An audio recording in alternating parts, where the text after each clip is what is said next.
நாம் இவ்வளவு 50 வருஷம் காத்திருந்தோம். 13 பொது தேர்தலை மீட் பண்ணிட்டான். பல ஜாதி தலைவர்கள் வந்துட்டான், பல கட்சி ஆட்சிக்கு வந்துட்டான். ஆனாலும் கூட சுதந்திர நாட்டில் நீ அடிமைன்னு தான் ஒருத்தன்னு சொல்லுகின்றான். சுதந்திர நாட்டில் தலித் மக்கள் மட்டும் அடிமையா, மண்ணின் மைந்தன் மட்டும் அடிமையா? ஐயோ, நான் சொல்றேன், இந்த நாடு இன்னும் சுதந்திரமே பெறவில்லை. நீ சுதந்திர போரினை துவக்குன்னு சொல்றேன். என்னங்க அது, எப்படிங்க சுதந்திரமே பெறல அப்படின்னு சொல்றீங்களா?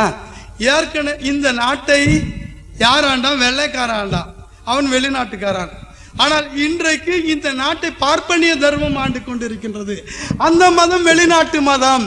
கைபர் போலன் கணவாய் வழியாக இந்தியாவிற்குள் பிழைப்பு தேடி வந்த அந்த பார்ப்பனிய தர்மம் இன்று படம் பிடித்து ஆடிக்கொண்டிருக்கின்றது.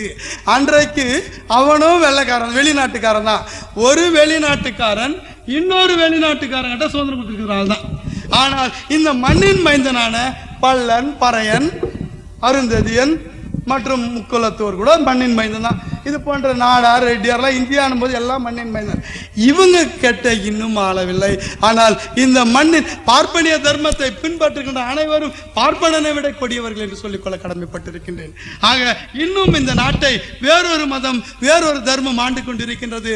அது பார்ப்பன தர்மம். ஆக வெள்ளையன் ஆண்டு, வெள்ளையன் இன்னொரு வெள்ளையனிடம், ஒரு வெளிநாட்டுக்காரன் இன்னொரு வெளிநாட்டுக்காரனிடம் சுதந்திரம் கொடுத்திருக்கிறான ஒழிய இன்னும் இந்த மண்ணின் மைந்தனிடம் சுதந்திரம் கொடுக்கவில்லை. ஆக நாம் இனிதான் சுதந்திர போரை துவக்க வேண்டும். நாம் போராடுவது ஒரு சுதந்திர போர். இது ஜாதி கலவரம் இல்ல, இது மத கலவரம் இல்ல.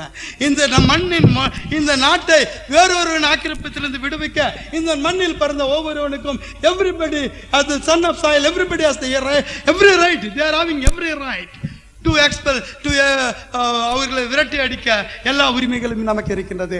ஆக இந்த நாட்டில் இந்த தலித் மக்களின் அடிப்படை லட்சியங்கள், அடிப்படை உரிமைகள் கிடைக்கும் வரையில் ஒரு மாபெரும் சுதந்திர போராட்டத்தை நாம் துவக்கித்தான் தீர வேண்டும். இன்றைக்கு பாருங்க, சொத்துல கூட பாருங்க, இந்திய நாடு ஜஸ்டிஸ், சமூக நீதி மட்டும் இல்ல, பொருளாதார நீதியும் நமக்கு கிடைக்கலாம். இங்க இருக்கிற தலித் மக்கள் 135%. ஆனா இந்த நாட்டின் நிலம் உரிமை மொத்தம் எத்தனை % இருக்கா?